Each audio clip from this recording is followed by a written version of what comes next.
जब से दिल्ली में आम आदमी पार्टी की सरकार बनी है, दिल्ली के 2 करोड़ लोगों के साथ मिलके और अलग अलग सरकारी एजेंसीज़ के साथ मिलके, केंद्र सरकार के साथ मिलके बहुत सारे कदम उठाए गए हैं, जिसकी वजह से दिल्ली के अंदर पिछले 8 सालों में प्रदूषण में काफ़ी कमी आई है।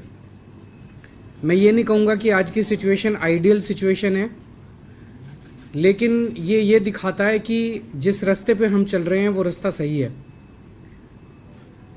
2014 के मुकाबले आज 2023 में 30% पोल्यूशन में कमी आई है। अमूमन देखने में आया कि अन्य राज्यों में या अन्य शहरों में समय के साथ प्रदूषण बढ़ा है, विकास की एक्टिविटीज़ के साथ प्रदूषण बढ़ा है, लेकिन दिल्ली में 30% पोल्यूशन की कमी है। 2014 में PM 2.5 149 होता था, आज PM 2.5 103 है। 2014 में PM 10 324 होता था, आज 223 है। तो लगभग 30% प्रदूषण में कमी आई है। एक और आंकड़ा मैं देना चाहता हूं कि 2016 में प्रदूषण के हिसाब से अच्छी हवा 109 दिन होती थी। 365 में से 109 दिन अच्छी हवा होती थी।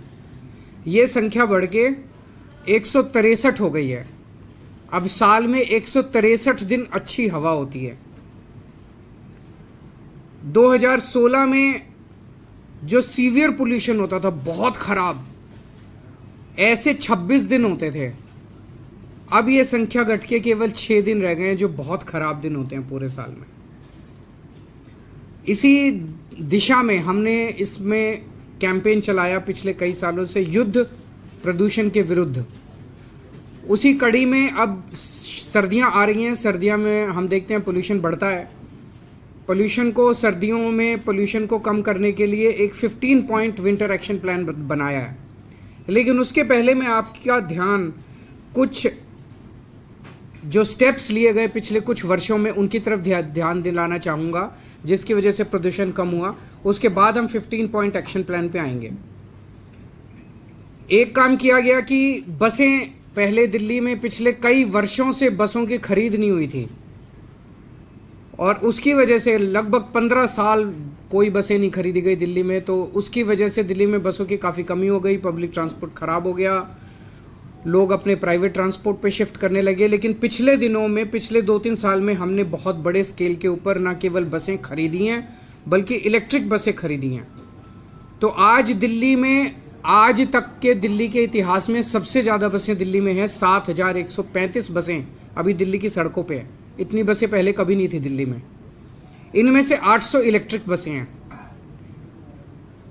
2020 में हमने इलेक्ट्रिक व्हीकल पॉलिसी लॉन्च की थी, केवल बसों के लिए नहीं, सभी के लिए, प्राइवेट सेक्टर के लिए भी। और ये पॉलिसी देश ने, दुनिया भर में इसकी सराहना हो रही है। और आज दिल्ली के अंदर जितने बड़े स्केल के ऊपर इलेक्ट्रिक व्हीकल्स खरीदे जा रहे हैं, ये शायद पूरी दुनिया में सबसे ज़्यादा है। आज जितने व्हीकल्स रजिस्टर होते हैं, नए व्हीकल्स आज जितने खरीदे जाते हैं दिल्ली में, उसमें 17% व्हीकल्स ई व्हीकल्स खरीदे जाते हैं। जैसे जैसे विकास होता है वैसे वैसे पेड़ कटते हैं, सड़कें बनती हैं, बिल्डिंग्स बनती हैं। और देखा गया कि अलग अलग शहरों के अंदर जैसे जैसे विकास होता है वैसे वैसे जो हरित क्षेत्र है उसमें कमी आती है, पेड़ों में कमी आती है। दिल्ली में उल्टा हो रहा है। दिल्ली में 2013 में 20% पेड़ थे, जो कि अब बढ़ के 23% हो गए हैं। कम होने की बजाय 3% बढ़ गए हैं। ये बड़े शहरों में अगर लिया जाए तो ये सबसे ज़्यादा दिल्ली के अंदर आज ग्रीन कवर है। एक हमने ट्री ट्रांसप्लांटेशन पॉलिसी बनाई थी। कई बार हमें अलग अलग प्रोजेक्ट्स, बड़े प्रोजेक्ट्स के लिए पेड़ काटने की अनुमति देनी पड़ती है। कई पेड़ ऐसे होते हैं जो कई कई साल, कई 100 200 साल पुराने पेड़ होते हैं, बड़े बड़े पेड़ होते हैं, घने पेड़ होते हैं। ऐसे पेड़ों को अगर काट दिया जाए तो बहुत गलत है। तो हमने ये कंपलसरी कर दिया कि उसे आपको काटना नहीं है, उसे आप जड़ों के साथ आप उसको निकालेंगे और कहीं और ले जाके उसको लगा देंगे। इसका भी बड़ा अच्छा असर पड़ा है ट्री ट्रांसप्लांटेशन पॉलिसी का। दिल्ली में 2 थर्मल पावर प्लांट्स थे, उन दोनों को बंद कर दिया गया। तो आज दिल्ली देश का अकेला शहर है जहां पे कोई थर्मल पावर प्लांट, कोयला आधारित थर्मल पावर प्लांट नहीं है। डस्ट पोल्यूशन करने वालों के ऊपर खूब हैवी जुर्माना लगाया जा रहा है और वेब पोर्टल के जरिए उनका रियल टाइम मॉनिटरिंग की जा रही है। 1727 रजिस्टर्ड इंडस्ट्रियल यूनिट्स हैं दिल्ली में। पहले ये पोल्यूटिंग फ्यूल यूज करती थी, अब इन सबको पीएनजी, पाइप्ड नेचुरल गैस पे शिफ्ट कर दिया गया है। पहले दिल्ली में लंबे लंबे पावर कट लगा करते थे हमारी सरकार बनने के पहले, 7-7, 8-8 घंटे के। लोगों को जनरेटर चलाने पड़ते थे, उस जनरेटर से धुआं उठता था। अब दिल्ली में 24 घंटे बिजली आती है, जिसकी वजह से कोई धुआं नहीं उठता, कोई जनरेटर का इस्तेमाल की जरूरत नहीं पड़ती। और केंद्र सरकार ने दिल्ली के दोनों तरफ पेरिफेरल एक्सप्रेसवे बनाए हैं, तो जो व्हीकल्स दिल्ली के लिए डेस्टाइंड नहीं है, दिल्ली में उनका काम नहीं है, और पहले दिल्ली से केवल क्रॉस करके यूपी जाया करते थे या यूपी से, वो व्हीकल्स अब पेरिफेरल एक्सप्रेसवे इस्तेमाल करके निकल जाते हैं। वो दिल्ली के अंदर एंटर नहीं करते, जिससे पोल्यूशन में कमी आई है। अब हम आते हैं इस साल के विंटर एक्शन प्लान पे। 15 पॉइंट विंटर एक्शन प्लान है। पहला पॉइंट है कि हमने 13 हॉटस्पॉट्स आइडेंटिफाई किए हैं जहां पोल्यूशन ज़्यादा होता है। हर हॉटस्पॉट के लिए एक स्पेशल एक्शन प्लान बनाया गया है और उसके लिए एक वॉर रूम बनाया गया है। 13 स्पेशल टीम्स बनाई गई हैं और वहाँ पे पोल्यूशन को डाउन रखने के लिए स्पेशल फोकस किया जाएगा। दिल्ली में पराली जलाने को कम करने के लिए पूसा द्वारा बनाया गया बायोडिकम्पोजर पिछले 3 सालों से हम इस्तेमाल कर रहे हैं। उसके नतीजे काफ़ी अच्छे आए हैं। पिछले साल हमने 4400 एकड़ में बायोडिकम्पोजर का इस्तेमाल किया था। इस साल 5000 एकड़ में बायोडिकम्पोजर का इस्तेमाल किया जाएगा। डस्ट पोल्यूशन को कम करने के लिए कई सारे स्टेप्स उठाए हैं। एक तो ये जो कंस्ट्रक्शन साइट्स हैं, उन कंस्ट्रक्शन साइट्स पे निगरानी रखने के लिए स्पेशल टीम्स बनाई गई हैं। 591 टीम हैं। 500 स्क्वायर मीटर से ज़्यादा निर्माण साइट्स वाले डस्ट कंट्रोल करने के लिए उनको वेब पोर्टल पे रजिस्टर करना पड़ेगा। और 5000 स्क्वायर मीटर से ज़्यादा का अगर कोई कंस्ट्रक्शन साइट है तो उन्हें एंटी स्मॉग गन लगाना अनिवार्य होगा। सड़कों पे भी जो सफाई करते टाइम धूल उड़ती है, उसके लिए 82 मैकेनिकल रोड स्वीपिंग मशीन्स लगाई गई हैं। 530 वाटर स्प्रिंकलिंग मशीन लगाई गई हैं और 258 एंटी स्मॉग गन सड़कों के ऊपर चलेंगी विंटर के दौरान।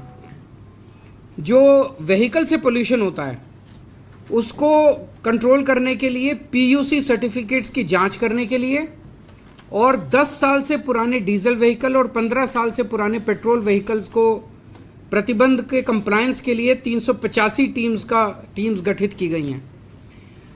जो कंजेस्टेड एरियाज है, जहां ट्रैफिक ज़्यादा रहता है, वहां पे व्हीकल खड़ा हो जाता है और व्हीकल खड़ा होकर वहां पे पोल्यूशन करता है, ऐसे 90 सड़कों की पहचान की गई है और वहां पे ऑल्टरनेट रूट्स प्रोवाइड करे जाएंगे। उसको प्रचारित किया जाएगा कि आप इसको अवॉइड कीजिए, इस सड़क को आप यहाँ से निकल सकते हैं। खुले में कूड़ा जलाने पे प्रतिबंध है और 611 टीमों का गठन किया गया है जो इसके ऊपर निगरानी रखेंगी। मैंने जैसे कहा कि 1727 इंडस्ट्रियल यूनिट्स हैं रजिस्टर्ड, जो कि अब पीएनजी नॉन पोल्यूटिंग फ्यूल का इस्तेमाल कर रही हैं। इसकी निगरानी के लिए 66 टीमों का गठन किया गया है। एक ग्रीन वॉर रूम बनाया गया है 24 घंटे, जिसके जरिए निगरानी रखी जाएगी। ग्रीन दिल्ली ऐप जो लॉन्च किया गया था, उसका बड़ा सक्सेसफुल रिस्पांस रहा है। 3 साल पहले लॉन्च किया गया था। इसमें लगभग 70,000 शिकायतें आईं, जिसमें से 90% 63,000 शिकायतों का निपटारा कर दिया गया है। हम दिल्ली के लोगों को अपील करेंगे कि एंड्रॉयड और iOS के ऊपर ये ग्रीन दिल्ली ऐप है, उसे जरूर डाउनलोड करें और कहीं भी किसी भी तरह की अगर दिल्ली में प्रदूषण करती हुई एक्टिविटी दिखाई दे, उसको इस ऐप पे भेजें, हम उस पर तुरंत कार्रवाई करेंगे। Real time source apportionment study IIT Delhi और DPCC के साथ की जा रही है और उसके लिए राउज एवेन्यू में सर्वोदय बाल विद्यालय में एक सुपर साइट बनाई गई है। उसके जो डेटा है उसके साथ उसको इस्तेमाल करके हम जगह जगह एक फोकस्ड तरीके से एक्शन बना कर पाएंगे। पटाखों के ऊपर फिर से इस साल प्रतिबंध लगाया गया है और ग्रीन कवर बढ़ाने के लिए टोटल 1 करोड़ से ज्यादा नए पौधे लगाए जाएंगे, जिसमें से 52 लाख पौधे दिल्ली सरकार लगाएगी। इको वेस्ट के लिए, ई वेस्ट के लिए 20 एकड़ जमीन पे होलंबी कला में एक ई वेस्ट पार्क बनाया जा रहा है और उसमें गति तेज लाने के लिए कंसल्टेंट की नियुक्ति कर दी गई है। जन जागरूकता अभियान चलाया जाएगा, जिसमें run against pollution, red light on, गाड़ी ऑफ, ये सब कैंपेन्स चलाए जाएंगे।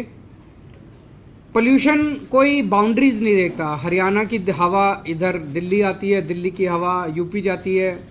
तो आसपास के सभी स्टेट्स के साथ मिलके हमारी कोशिश है कि हम पोल्यूशन की पोल्यूशन को कम करें। इसमें सेंट्रल CAQM जो है उसके साथ भी मिलके, centre for science and environment का डेटा बताता है कि दिल्ली में जो पोल्यूशन है वो 31% दिल्ली के इंटरनल सोर्सेज की वजह से है और 69% जो है वो बाहर के सोर्सेज की वजह से है। तो बाहर के आसपास के स्टेट से हमारी अपील है कि जितने दिल्ली में व्हीकल्स आते हैं वो CNG के ऊपर करें। दिल्ली में आसपास के जो एरियाज़ हैं, दिल्ली के NCR के एरियाज़ हैं, वहाँ पे पोल्यूटिंग फ्यूल वाली इंडस्ट्रीज़ को PNG में शिफ्ट किया जाए। ईंट भट्टे वाले जो हैं, ईंट भट्टे को जिगजैग टेक्निक होती है जिसमें पोल्यूशन नहीं होता, उस पर शिफ्ट किया जाए। 24 घंटे बिजली अगर होगी NCR में तो डीजल जनरेटर की ज़रूरत नहीं पड़ेगी, वो भी किए जाएं। NCR एरिया के अंदर भी पटाखों के ऊपर पूर्ण प्रतिबंध होना चाहिए। और जो ग्रैप है, आखिरी पॉइंट, ग्रैप को पूरी शिद्दत के साथ लागू किया जाएगा। अब ग्रैप में CAQM के ज़रिए और सेंट्रल गवर्नमेंट के अन्य एजेंसीज़ के ज़रिए 3 दिन बाद का वो पता चल जाता है, ये पूर्वानुमान फोरकास्ट होता है, तो उसके बेसिस पे ग्रैप को लागू किया जाता है जिससे कि पोल्यूशन को पहले से कंट्रोल किया जा सके। तो ये कुछ एक मेजर्स हैं। अगर आपके कोई क्वेश्चंस हैं तो। सर, पराली को लेकर अभी आप क्या स्थिति देख पा रहे हैं? रियल टाइम सोर्स आपका क्या कह रहा है? पड़ोसी राज्यों में कई जगह खबर है ये चलने लगी है। देखिए, पंजाब का मैं थोड़ा सा बताना चाहता हूँ।